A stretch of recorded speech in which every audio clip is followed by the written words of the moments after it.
Well, the stars blazed bright, showed brave men the way. Under guns by night is where they'd lay, with a land so old and harsh, much to be uncovered. These stories we will tell on Australia ReDiscovered. Come hear about it all with Ricko on Australia ReDiscovered. Alrighty, and welcome to episode 4 of Australia ReDiscovered, the podcast. This week we are going to be talking about one of the fair income absolute legends of Australian exploration, and I am not talking about my very good friend Dingo Dave, who is with me right now. Hello, mate. Hey, mate. How you doing? Going all right. How are you? Mate, not complaining. Back in Queensland, which is good to be here at this time of year. Bit of stuff going on at the moment, but yeah, tonight is, or this episode, mate, that is Ripper. Yes, John McDouall Stuart. Now, Stuart is a very, very, very famous name in Australian exploration. He is a dude that did so much.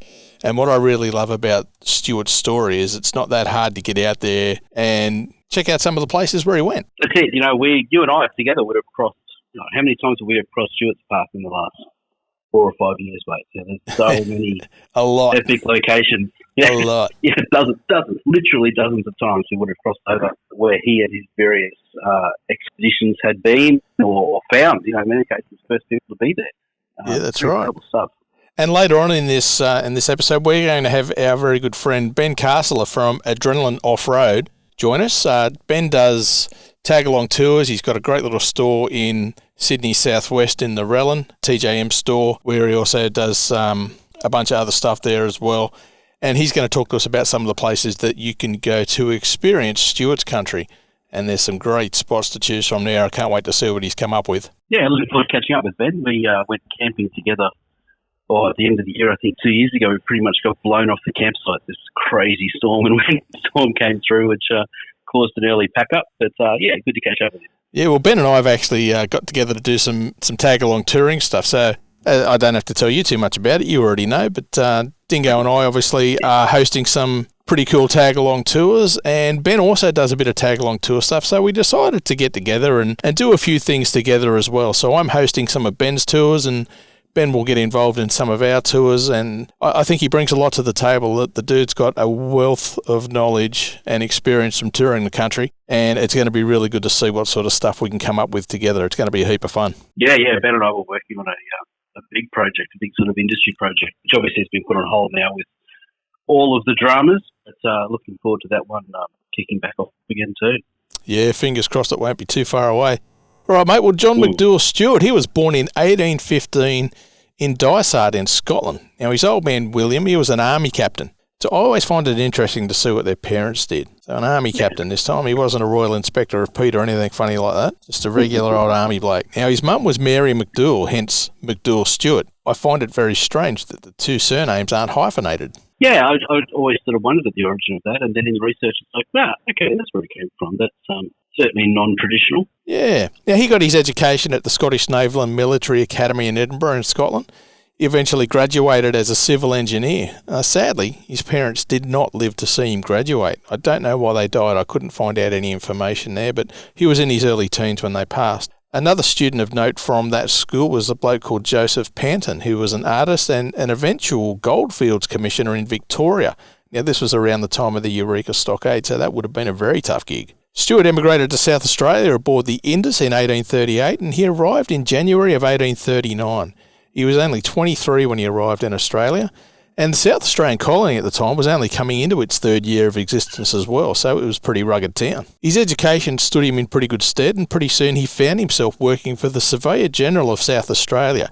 His boss, get this, was the one and only Captain Charles Stuart, the bloke who had solved the mystery of the inland flowing rivers of New South Wales. And if you missed our earlier podcast on Stuart, go and check it out. His story's pretty epic too. Yeah, the thing that jumps out with Stuart, of course, is just how many times he crosses over the histories, the stories of the other great explorers. You know, he's kind of the sort of the missing link between a whole lot, well, not missing at all really, but kind of the link between a whole lot of different activities which were happening all around Australia at the time, and this guy seemed to either be crossing paths with or competing against or working with so many of those other famous names. Yeah, that's right. It's just bizarre that he ends up with Sturt, isn't it? Yeah, it's just incredible. Like just that sort of Sturt Stuart sort of mixed up anyway, and then that's why people get it mixed up all the time.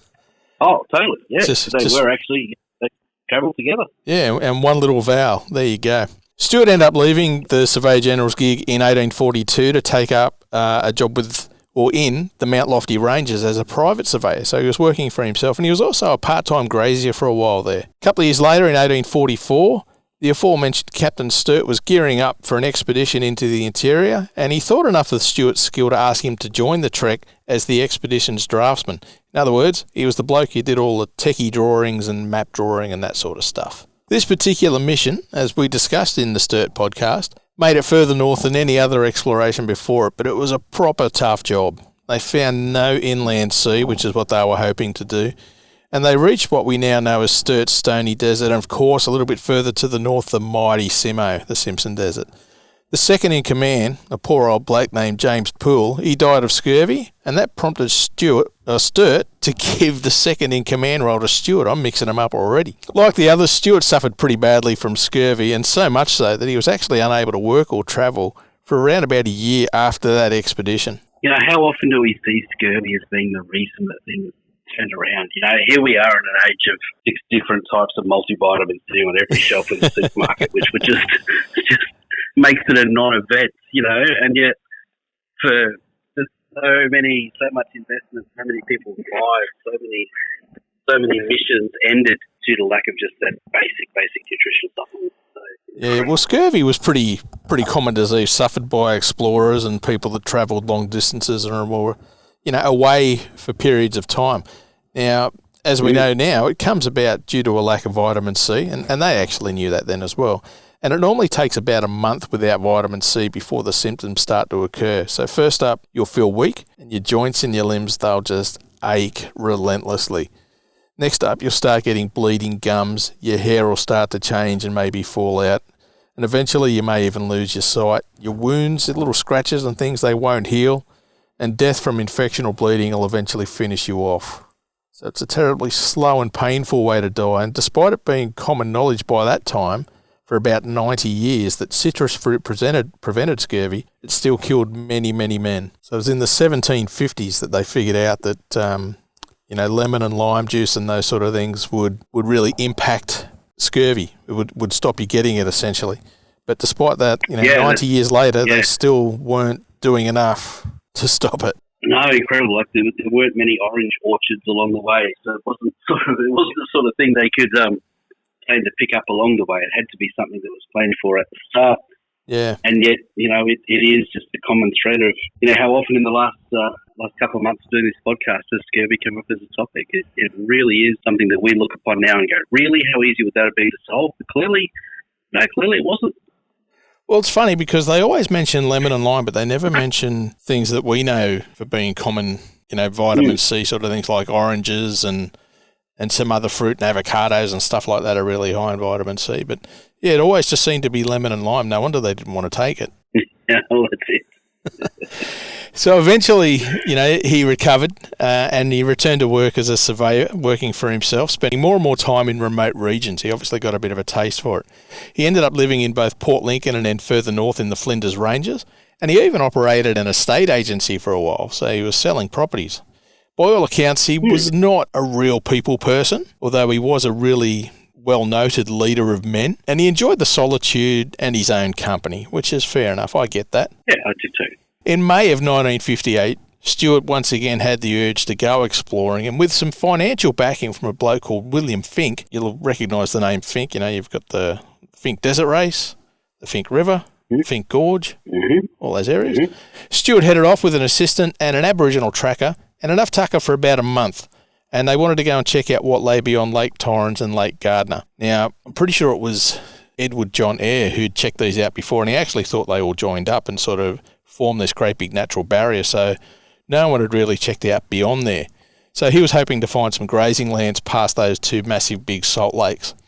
Now, the boys made it as far north as Coober Pedy before turning south and then west to wind up at the station of a bloke named T.M. Gibson in Streaky Bay in South Oz. Now, the Aboriginal tracker by this time, he'd done a runner. The horses were pretty much lame and the men were absolutely shagged, as you can imagine. They only rested up for about a week or so before returning to Adelaide as quite the success. On this journey alone, he discovered over 100,000 square kilometres of potential grazing land at really minimal cost and, most importantly, no loss of life. He handed over his diary and his maps that he'd drawn, and he was rewarded with a massive land grant in the newly discovered region of 2,500 square kilometres. Not bad, eh? That's a massive amount of land, isn't it? Here you go, mate. Thanks for that. Here's 2,500 square Ks. What would that be worth today? In the desert. I'd still take it. I'd still take it, absolutely. Yeah, I mean, it's not all desert, is it? That part of that area he was in has actually turned into, there's plenty of people living in that sort of area. There's plenty of tourism activity in that area. So absolutely. It's certainly far from just bare and arid. Okay, what about 2,500 square kilometres at Coober Pedy? Well, yeah. You couldn't put a price on that. No way. All the opals. Well, as long as you also get the first 10 metres going down too. Yeah. All right, so his second expedition was the following year in 1859. It was once again financed by Fink, but also another bloke this time by the name of Chambers. This time Stuart left with 4 other blokes. They found an 800-kilometre route north that followed permanent water. Now, this is a massively big deal. They didn't do too much else on this journey, but that was huge. So this would set the scene for further expeditions because water, of course, is the lifeblood of any exploration journey. Did you see what he named that spring, Ricko? Oh, he named quite a few. So was this Chambers Creek? Well, this particular one he named the Spring of Hope. The Spring of Hope. Spring of Hope. And in his words, I can go from here to Adelaide any time of the year and in any sort of season. So that was an incredibly significant find. Yeah, it was huge. Absolutely massive. So the third expedition, so the second one was pretty short, but the third one, he and his team wanted to explore a little bit further north again.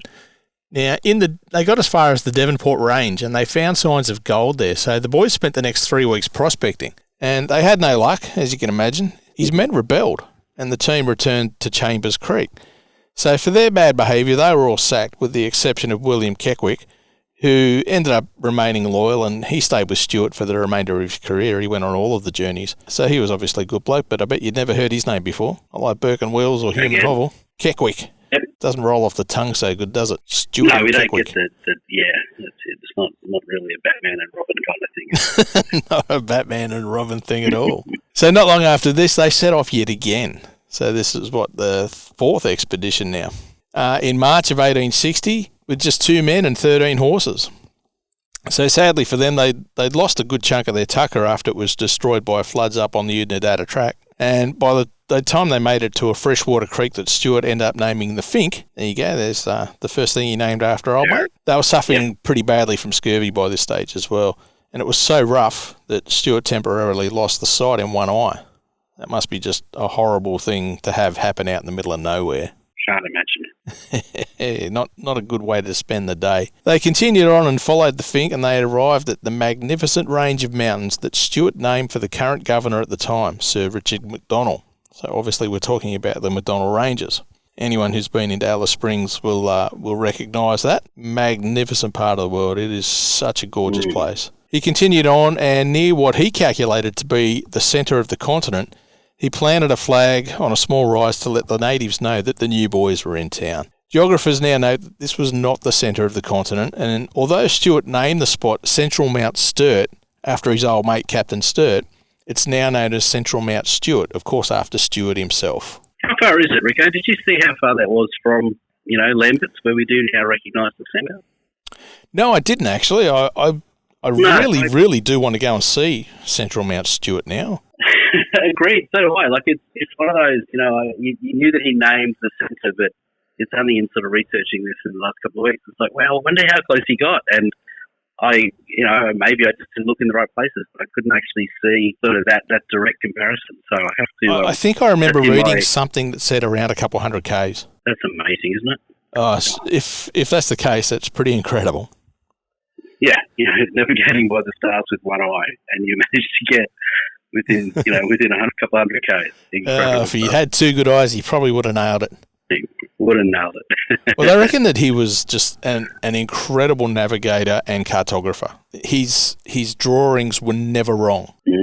So it's pretty amazing, really. So over the following 4 weeks, the party of 3 men continued to attempt to travel north by northwest, but it wasn't until the rains came in May that they were actually able to make it another 320 k's north to Tennant Creek, and they made a bit of a depot there. Now, from Tennant Creek to the north coast is around about 800 k's, so they'd made it a fair way. Now, they continued to try and find a way north, but a lack of water, so they'd scout ahead and they'd look for some water so they could move the whole party ahead, and then another scout would go ahead again. And that's how they'd progress on. But they weren't finding any water within, 1 or 2 days of where they were, and the thick scrub was also giving them plenty of grief. But also giving them grief were the Warramunga people. Unlike a lot of the Aboriginal people they'd encountered earlier, further to the south, these blokes were not so friendly, and on June 26 they actually raided the explorers' camp. They threw boomerangs at the horses, and they set fire to the grass around the camp, which would be pretty scary in itself. Now, this was the final straw for this particular journey, and the team reluctantly headed home. This area came to be known as Attack Creek. Pretty amazing area around Tennant Creek. I get to go in there every couple of years for work, into a site nearby. It just is like, it seems like it wouldn't be. There's no great mountains. There's no rocky desert, but it would be the kind of terrain that would just absolutely sap it out of you. Trying to walk in a straight line would just be so hard. Yeah. So, you would be constantly course correcting. You'd be constantly, there's not a great deal of direction you can get from the sun until it's nearly setting. So you pretty much at night would have to then be double checking yourself and realising just how far off track you've been. So it just would have been such a rugged terrain to walk through. Oh, look, this whole exploration gig is tough, isn't it? Like, none of it's easy. There's rocks in there, mate. There's no glamour involved in it whatsoever. No, and you don't even get to tell anyone that you did it if you don't make it back. That's right. It's an up and back trip. All right, so they decided at Attack Creek they'd had enough. Now, they turned around. They had over 2,400 k's ahead of them. They had scurvy, their supplies were short, and the horses were not in great condition either. Now, they headed on regardless, and despite all of this, as Stuart typically does on most of his trips, he made pretty good time.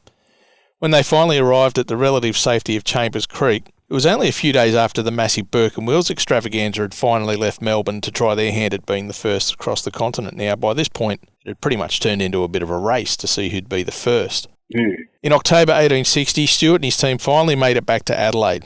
Although he hadn't quite made it all the way across, he had found what he said was the centre of the continent, and that was massive, absolutely massive. Sturt hadn't been able to do it. He'd tried several times, but his protégé, old mate Stuart, he did.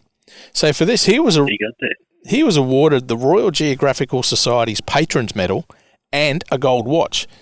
Incidentally, the only other person to be presented with both the medal and the watch was the infamous Dr. Livingstone. Really? Dr. Livingstone, I presume. That bloke. Absolutely. The other man with the watch. So he was another Scotsman, and he'd famously discovered the headwaters of the Nile in Africa. And he was gone for a very long time. That's where that little famous Dr. Livingstone, I presume, line comes from when someone finally ran into him. So there you go. They're the only two blokes to have, at that point, scored the Patrons Medal and the gold watch. Right. Yeah, I'd like a gold watch. That'd be nice. Not that I really wear watches. So for Stuart's fifth expedition, his longtime financial backer, Chambers, suggested that Stuart and Keckwick head north again, but this time with a government-provided and government-funded armed guard to help the boys make it past Attack Creek. The government eventually agreed, and they actually provided 10 armed men. Now, this put the cost of the expedition at around £2,500. Now, to put this into perspective, the Burke and Wills expedition was up around £9,500 to £10,000 when they left. And as they went on, they actually incurred, probably double that again. So they're doing it on the cheap, really, even though the government sort of kicked the can a bit. So on the 1st of January... Just how streamlined these trips were. Even with the extra men there as basically an armed guard, it was still a really streamlined, cut to the bone. Everyone who was on the trip had a reason to be there. Yeah. Just love the way he put his trips together. Yeah, Stuart was famous for that. He was really... I wouldn't say frugal, but yeah, he didn't take anything he didn't need to, and it made travelling vast distances a lot easier than obviously the Burke and Wills boys found it when they first kicked off, that's for sure. So on the 1st of January 1861, Stuart left Chambers Creek with a dozen men. This time he had 49 horses and rations for around about 30 weeks. By the 11th of February, the team was still in northern South Australia, but Burke and Wills were by now in the Gulf of Carpentaria. So the race was well and truly on, and it was not looking good for old mate Stuart. They reached Attack Creek on the 24th of April 1861, and right about that time, Burke and Wills were barely able to walk into their base camp at Cooper Creek after having crossed the continent only to find it abandoned. Charlie Gray of the Burke and Wills party was dead, and Burke and Wills themselves only had days to live. They'd done it, they crossed the continent, but they also paid the ultimate price. The difference between the Burke and Wills party and Stuart's could not be more polar opposite, really, when you sit down and take a look at things. It just was staggering that how different it was when you consider they were trying to set out to achieve the same thing. I'm so looking forward to the time we're going to spend looking into, all of these guys in more detail, particularly Burke and Wills. What we perceive about Burke and Wills and what the actual reality was two starkly different things. And then when you contrast them to the other exploration efforts, including Lansbury, including the others that were sort of the search parties, just such a different way of going about things. And yeah, that's right. The reality was they still succeeded. They just didn't make it back alive. They achieved their goal of discovery, but didn't get to tell anyone. Yeah, well, look, when we tell the Burke and Wills story, it'll become obvious why. But in case you're wondering, like with this podcast, we're focusing on these exploration expeditions, and we haven't done arguably the most famous expedition of all time, the Burke and Wills one. And there's a reason for that, is because our first season of the show that we're going to put on YouTube is actually on Burke and Wills. So we're going to make you wait for that to find out the whole Burke and Wills story, which we'll tell in detail across 10 episodes. There will be no stone left unturned. No, that's right. That's right. There'll be no track left unwalked by Dingo. He'll walk the whole way. Camels and all. In period costume. That's right. I'll see you in a cabbage leaf hat. All right. So meanwhile, Stuart battled on and continued north, and he made it as far as a place he named Newcastle Waters, which is just south of the present-day Daly Waters. After several failed attempts to go on and more trouble with the locals, they turned around and started to head home again. When Stuart arrived home, he'd heard that Burke and Wills were missing, and he immediately offered to go and join the search for them. That's the sort of bloke he was. Despite the fact that he had led 5 journeys into the region, he'd never lost a man, the South Australian government were reluctant to fund such a mission. Their focus was on establishing a route for the new overland telegraph, which is sort of why Burke and Wills were doing it as well, because someone from the private sector had put up a fair chunk of money for the first person that could create a practicable route for this overland telegraph. So there was a fair bit of coin on offer. It's probably worth somewhere in the region of $250,000 today. So yeah, definitely worth getting out there and having a squiz, I thought. And the massive, state pride of having it either come into Adelaide or come into Melbourne or... Well, at this point, we're talking the 1860s, and the way that everybody got their news from back home, as they still called it then, from England, was via ships. And it was important to get this news as quickly as possible. Now, the ships would take 3 to 4 months to come across. And in the news that they carried, there'd be things like the prices of grains and iron ore and other bits and pieces that really would have an impact on colonial life and things that they would send back to Mother England and things that they would buy from England. It was all really important. Now, by getting the telegraph, you're getting the news first, which makes you very, very important. Now, Adelaide had been getting the news first by ship ever since it came into existence a few years previously. And it was the one thing that made Adelaide worthwhile. So when the race was on to get this overland telegraph that was going to come from Darwin, well, they wanted to make sure they got that as well so that they could be the centre of the country when it came to putting the news out there. So, yeah, they were pretty invested in making sure that it was them. So it was with this goal in mind that the government did finally decide to fund a 6th expedition with Stuart again at the helm. And once again, the lion's share of the funding, however, was provided by Fink and his mate Chambers. They left Chambers home on October 23rd, 1861, and it didn't take long for disaster to strike, though. Just south of Gawler, one of the horses reared, and it smacked Stuart in the head and knocked him out cold. The horse then trampled his right hand, dislocating fingers, and tore the flesh and the nail from another finger. It was so bad they thought they might have to amputate. After some very basic medical attention, Stuart caught up with the party 5 weeks later. They'd sort of continued on slowly and then waited for him at one of the last stations out that way. Once he caught up, the party continued on and they made really good time to Newcastle waters, reaching it in just 4 months. When you think about it, they're walking and on horses, that's pretty spectacular. That's a whole lot of the country, isn't it? Oh, it's a whole lot of rugged, hot, inhospitable country too. This time they made it further north. First they made it to Daly Waters and then on to the Mary River. Now the Mary River had already been mapped. I think it was by Augustus Gregory. On July 24, 1862, Mankey hand and all, Stuart made it to the beach at Chambers Bay, just east of present-day Darwin. He'd done it.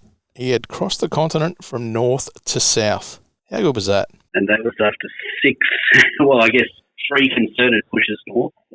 Just see how impressive it was that their first trip to Newcastle waters enabled them then the second time round to just get there so much quicker. So that's that real, we talk about opening up the country. It's exactly what they did. They didn't, when they came through the second time, they didn't have to base camp and explore for a couple of days and come back and move on. They could actually walk with purpose. They knew where the waterholes were. They knew, they knew where there was reliable capacity to actually keep on moving. So that's what opening up the country was all about. And they proved it themselves. Yeah, exactly right. Now, Stuart himself, he was a small man. There wasn't much of him. He was around 5'6" and he was about 50-odd kilos.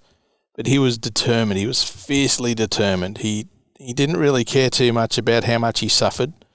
He just had to achieve what he set out to achieve. He'd endured 6 horrendous expeditions into the most inhospitable land on the planet. He'd suffered numerous bouts of scurvy. He'd suffered malnutrition. He ended up with a disease called trachoma, which is a horrible eye condition that leaves the insides of your eyelids rough like sandpaper. Every single blink hurt. He was in such poor condition on the return journey and virtually blind from sun sightings, glare and scurvy. He spent most of his time on a gurney between 2 horses, and he never really did recover his health. When he got back, he sorted out his diaries and his maps for publication, as they always do, and he left Australia on the 23rd of April 1864 for Britain. He died just 2 years later in London, and he was only 50 years old. I think that's horrendously sad. Yeah, 50 years old, but what a 50 years. Here we are 130 years later, and so many Australians who really aren't into the exploring thing, or well more than 130 years, still know his name, and they do recognise, without the detail, they do recognise what amazing things he must have achieved. Yeah, that's right. Yeah, I actually found I can't find it now. I found the name of the condition which finally took his life, and it was basically a softening of the brain. Is how it's actually translated back into English from French. Oh, it's like you at camp after a couple of sherbets. A softening of the brain. Never happened. It never happened. Right? Oh, mate, I'll put it on Facebook one day, then it'll be real. Yeah, I can do that too. Yeah. Now, look, like a lot of explorers, Stuart often named many places after his backers and his mates and important people of the day, and he rarely named places after himself, unlike some others out there. I'm looking at you, Sir Thomas Mitchell. But anyway, places that have been named after him include the Stuart Highway, of course, one of my favourite roads. Sections of that road have no speed limit, and lots of it's 130 k's an hour, so that's a top place to spend some time. Stuart Street, which is a main road in the ACT. McDouall Peak in South Australia. Stuart Park in Darwin. Of course, there's Central Mount Stuart, which was initially Central Mount Sturt. Stuart Creek in far north South Australia. Stuart High School in Whyalla. Like all of these guys that we've spoken about so far, the electoral divisions. There are actually 2 named after Stuart, one in the Northern Territory and one in South Australia, so he's doing pretty well there. Most of them only get one. The Stuart Range. You might not recognise that one because it's now known as Coobapedy. And the town of Stuart. Again, another one you won't recognise because its name was changed to Alice Springs in 1933. So there you go. I think they should change it back. Well, he did get to name everything around it, didn't he? you can't be in there and not acknowledge the mountains on either side. But, yes, the McDonald Ranges. The places he named, wow, there was plenty of those too, wasn't there? You got Chambers Pillar, Chambers Gorge. What was the other one? Chambers Beach, where he ended up landing up north. And finally... Have you been to Chambers Pillar, Ricko? I haven't been to Chambers Pillar, mate, no. No, we nearly got there 2 years ago, didn't we? But we didn't get the photography permit through in the end. I don't mind because it's just another reason to go back. Oh, totally! It's on the unfinished business list. Yep. just like seeing the rest of the Fink Gorge. We only got to see that one section of it, or those couple of pieces of it. So, don't worry, mate. I've got a tag-along tour plan that's going to take us, I'm calling it Journey to the Centre of Australia, and we'll be seeing Chambers Pillar, we'll be seeing Palm Valley and all of the Fink Gorge, and all of those other great spots as well. Lambert Centre, so nice, you visited twice. Mm-hmm. Stanley Chasm, all those great spots. Yes, so we could spend 3 weeks out there. It's fantastic. Easily, and we will. Why not? Mm. So monuments to Stuart, you can find one in Victoria Square in Adelaide, not surprising. There's also one in Darwin. There's a huge stone structure depicting where Stuart crossed just east of Maree. I've been past that one a few times. I've got some great photos of that. And there's also a 4-metre high statue of Stuart in the Heritage Precinct of Alice Springs. So there you go. That is pretty much everything that Stuart did. Well, not everything, but that is the very, very compact version, because he did so much. He did. There's just so much there. So this is going to be another one that's going to be fantastic to unpack when we're out in the bush in a couple of years. Yeah, absolutely. There's so much detail. Now, what do you know about Alexander Tolmer? Absolutely nothing. This is the thing. So I'm exactly the same. So Tolmer was the first person to be given the grant, if you like, or the dollars from the South Australian government to go and sort of do that in close exploration, looking for pastoral land and various other things. And the only description I can find of him was that he failed miserably, failing to travel beyond the settled districts. Well, there you go. I feel like I need to find out a bit more about how this dude did manage to get the money at the time over Stuart, which obviously then didn't work out in the end. But yeah, there's a little bit of research that I'm going to put some time into. There you go. And what was Alexander Tolmer? There was no shortage of blokes sticking their hand up to have a crack at it, but very, very few had, the intestinal fortitude to actually follow through and put up with what you had to put up with once you're out there. I did find a photo of him. I think his outstanding sideburns may have been part of the... it slowed him down. The reason for success or failure. But, they probably had their own ecosystem in them or something. I think that an outstanding set of sideburns. All right, mate. We're going to take a quick break, and when we come back, we're going to have Ben Castler from Adrenaline Off-Road Tours join us, and he's going to show us some of the places, or tell us about some of the places where you can go in your own four-wheel drive to experience Stuart's country. We'll be right back. How was your day, sweetie? Terrible. A deal that I've been working on for weeks fell apart and... Yep. Sounds like the time the gearbox went in my Patrol. How is that the same, Terry? If you really love cars, Auto One.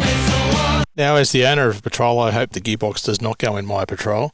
And if it does, I know exactly where to take it. I'll be taking it to the Adrenaline Off-Road Centre in Sydney Southwest, which is where my very good friend Ben Castler runs his business. Welcome to the podcast, Ben. Yeah, very good. Thanks, Rick. How are you? Oh, mate, loving life. Now, Dingo and I have been waffling on for the last half an hour or so about everything that John McDouall Stuart managed to pack into his short 50 years, and including a lot of discovering some fantastic country here in Australia. Mate, we wanted to talk to you because I know that you've spent a lot of time in Central Australia doing your own trips and exploring, and you run these great tag-along tours. If you were going to tell someone to go and find 3 spots to experience the best of Stuart's country, where would you send them? I'd say probably start at Parachilna Gorge.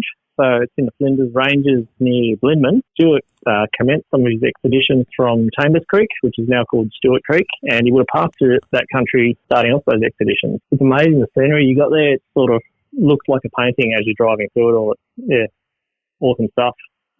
Another one would be Fink River Gorge and the Fink River. Oh, yeah. So it's nice to be there. So on Stuart's 4th expedition, he came across that river, from what my research tells me. He would have passed through some places in the Fink River Gorge, such as Boggy Hole and Palm Valley. So they're nice spots that I've been to, which are definitely worth a visit if you're sort of in that part of Australia. Have you been to Boggy Hole? You must have been at Boggy Hole a different day. Yeah. Yeah, you're not a fan of it, eh? I did not find it to be particularly idyllic, no.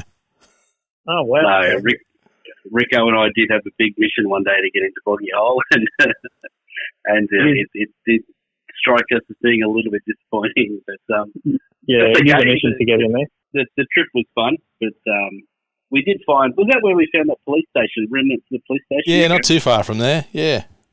Yeah, it was on that trip, wasn't it? Yeah. It's on the way in, yeah. Some cracking spots through that gorge. It's just, that's serious God country out there. That's it. And I guess the last place would be the West McDonald Ranges. So in his travels heading sort of northwest, he would have headed through a lot of the sort of gorges in that area. You've got Redbank Gorge and a number of those spots along that sort of section of the West McDonald's, which are well worth a visit.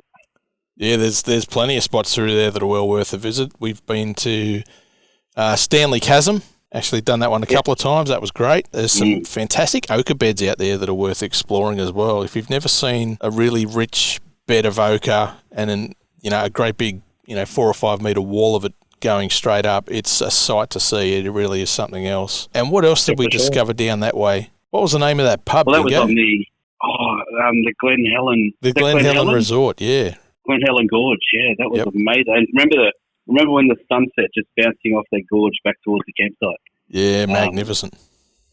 Absolutely stunning location. And you could pick another 6 gorges along that same, what is it? That's not Namatjira Drive, isn't it? It is Namatjira Drive. Yeah. Circuit. Yeah. Amazing part of the country. So diverse.